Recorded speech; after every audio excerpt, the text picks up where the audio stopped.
Today's guest launched an entire line of smart fitness products on her own and quickly grew her sales. One of the tools she used helped her to get onto QVC, Best Buy, and Walmart. And she shares advice on how you can grow your business with major retailers, even when you might be a small business.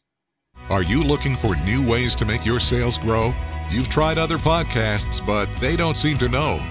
Harvest the growth potential of your product or service as we share stories and strategies that'll make your competitors nervous. Now, here's the host of the Harvest Growth Podcast, Jon LaClare. Welcome back to the show. Today, I'm really excited to have on our show Harriet Obinyan. Now, she is the founder of Yumen. It's yu-mn.com if you want to check out the website. Of course, it's in our show notes as always. Great name, but it's a really cool line of products that she has developed. And we're going to hear her story about really what she's done so far, how she's learned. And I think you're going to learn a lot in this interview as well. Well, first of all, though, Harriet, welcome to the show. Thank you so much, Jon. It's a pleasure to be here. Thanks for inviting me. Absolutely. So tell us about Yumen. Tell us about your line of products. I think Yumen is a line of product that was born out of a need. For almost a decade, I was a flight attendant flying around the world, around the globe. And I needed to constantly be in shape, work out, and it just wasn't happening. So I created my own workout kit, basic jump rope, basic foldable mat, and 1 kg weight set that I traveled with all the time. Because sometimes the gyms are always closed in the hotel. You get to Australia, it's a different time zone, and the gym is closed in the hotel. So I started coming up with that to make workout easy for me. And that's where I got my tagline for when I was going to start my business, taking the ambiguity out of fitness. I wanted, when I decided to stop flying, I wanted to make fitness accessible to everybody. There was just this ambiguity around fitness where everyone had to go to a gym or register at a gym. I did register at a gym. I was living in Dubai at the time. I registered at a gym for about $1,000 plus, and I probably went 6 times because I was always out of town. So this is how I came up with this idea. And I figured when I started to talk to people, when I moved to North America, that people had the same issues. They work so hard, they don't even have time to work out because they can't get to the gym they paid for. So I started thinking, okay, this is the line I want to go into. And I wanted to come up with products that were extraordinary, were extra, that could do much more. And so I decided to add smart to the whole idea. And so that's why you find out that with Yumen products, it's tending towards the smart aspect where you can use your phone to keep track of what you're doing. And we kind of kept improving on that. And that's where Yumen is at now. We're still pushing to get it more, get it smarter so people can stay in their house or in their offices. You work from home, you take a break within your work, do your jump rope, get back to work. So you are mobile, you're putting some fitness exercise in between your work, even if you had to work the whole day and you were working from home. So you can do it from home. You can do it if you're working from home. And I've been in Canada for a while. When it snows, it snows. You can't go out to the gym. This is where Yumen comes in. So it's been well accepted in Canada because of the weather. Kind of 7 months of the year, it's cold. You're not very motivated to go out. You can work out from home, and you can keep track of everything and even compete with people with the app that we use.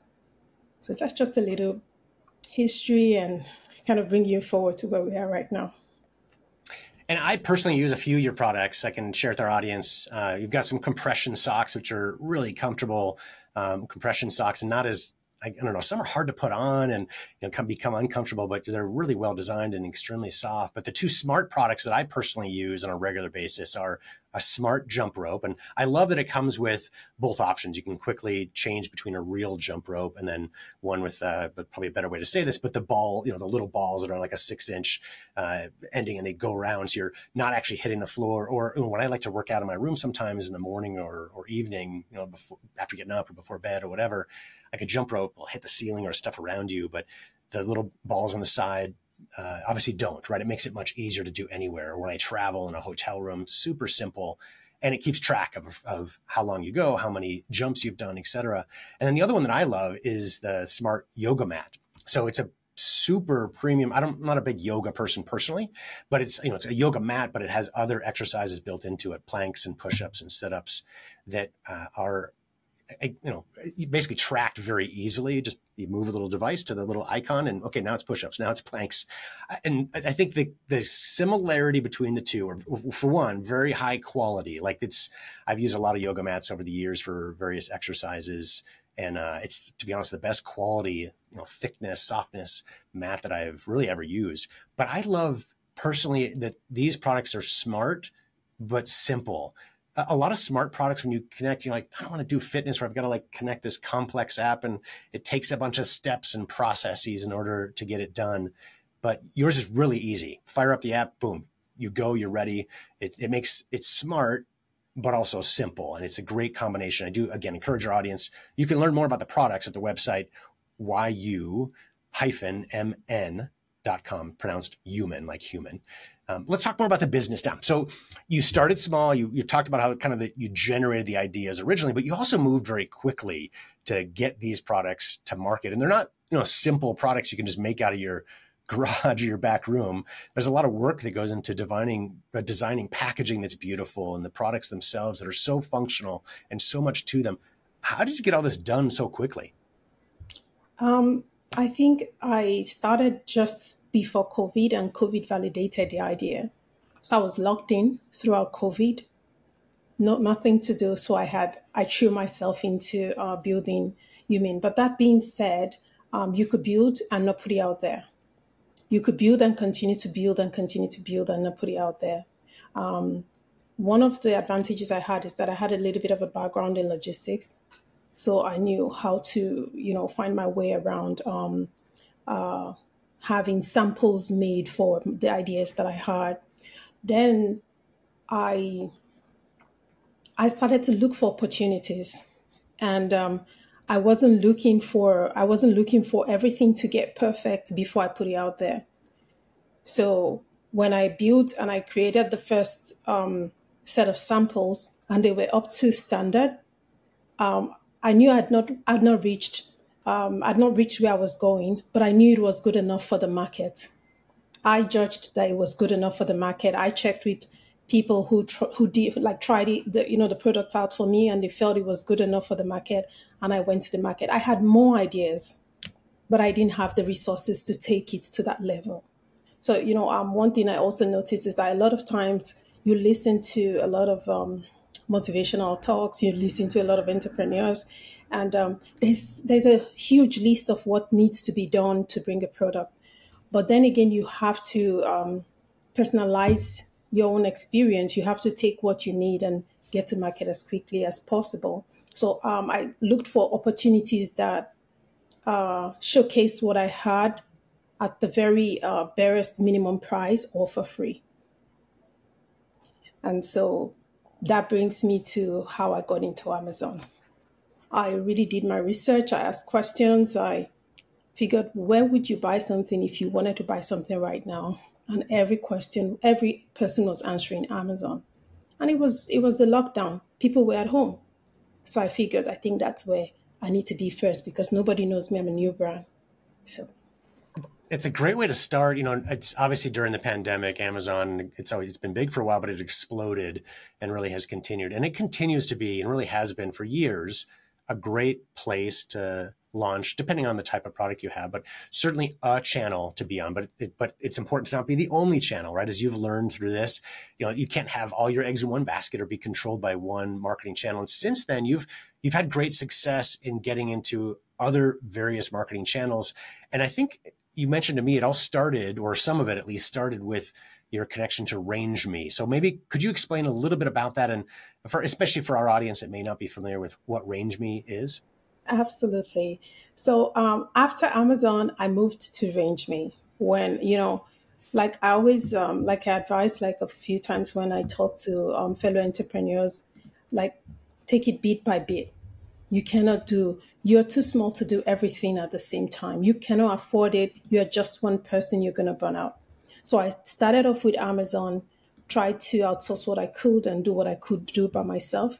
And after I felt like I had a presence in Amazon, when you Google Human, you could see that the product is on Amazon. I went into RangeMe. RangeMe is a wholesale platform where you could list your product. There's a free option and there's a paid option. And I did get a discount at the point. So I was able to go into the premium.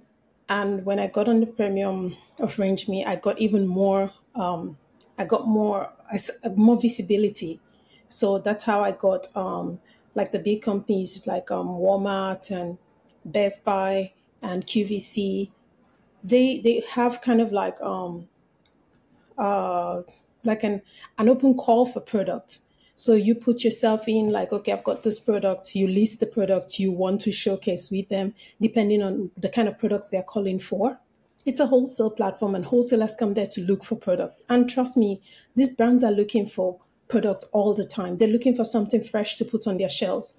They're looking for a small brand to bring to light for various reasons. Some of them are just to be responsible, to support small brands.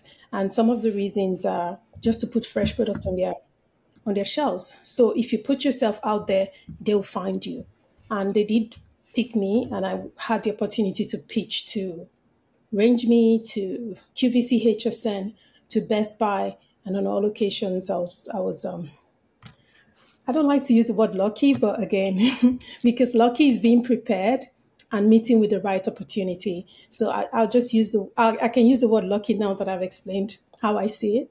So I was lucky to get picked on all 3 occasions as well. And then there are other smaller brands, smaller wholesalers that would reach out to you that you do small deals with. It might not be as big as, what the big brands would do, but they do have their own, audiences as well. And the more visibility you have, the better for you.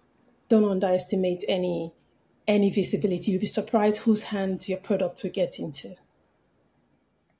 Yeah, you mentioned luck, and it's, a lot of inventors may be out there that have great products. And if you sit on your hands and just hope people are going to find you, it never does, right? So luck comes through hard work and being in the right place, and also developing a great product or line of products that when you are found, now you can get these retailers, whether they're online or brick and mortar, something that they're going to love, right? That their customers will love and care about. So it does take a lot of work, but some of that, it just becomes, hey, you got to be out there in a lot of different places, and RangeMe is one good one to be found on. So that's fantastic. 100%. Yeah.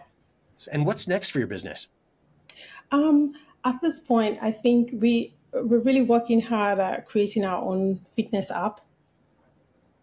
We do have like a layout of how we want it to be already. And we're also looking at the clothing line just to keep it simple. Those are the 2 areas that we're focused on right now. Perhaps sourcing funds for these 2 major projects. Other than that, I think we've mastered what we're doing right now. We just need to take it a step further. Makes sense. And for our listeners, do you have any resources that you would recommend that have been helpful to you in your journey? Yes, absolutely. I always advise, put yourself as an entrepreneur, as an aspiring entrepreneur, because some people have great ideas, but they've just not pushed themselves, or they've just not believed in themselves enough to start. If you never try, you never know. I'd always say, put yourself, or make the best of opportunities that are free or inexpensive. As an entrepreneur, there's that famous questions like, who are your competitors in the market? When big brands are saying, who are your competitors, they know themselves. But you're just coming, they're competitors, yes, but they're kind of like on a higher scale than you are. So they're kind of competitor mentors. You want to be like them, but it's not going to be overnight. They're competing with what you have, but it's not an overnight achievement. So you cannot afford to wait until your product is as perfect, or as you have a wide variety of products like they do before you start. Start where you are.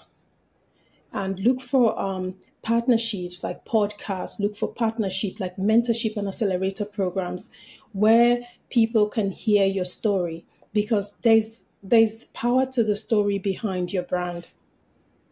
There is so much power to the story behind your brand, your why, and you have to be convinced about what you're doing before you can sell it to other people. Absolutely. Well, Harriet, this has been a great interview. Is there anything I didn't ask that you think would be helpful for our audience? Stay focused on what you're doing, and believe in the products that you have created and put it out there. That's great advice. And I do want to encourage our audience, please check out Yuman.com. It's spelled YU-MN.com. As always, it's in our show notes. If you're driving, just check it out. You can go to harvestgrowthpodcast.com or whatever platform you're listening or watching this on. I also want to say, did you know you can meet with a member of my team absolutely free for a 30-minute strategy consultation? We've launched and grown hundreds of products since 2007 and learned some of our strategies while growing OxyClean back in the Billy Mays days. We're here to help, so please go to harvestgrowth.com and set up a call if you'd like to discuss further.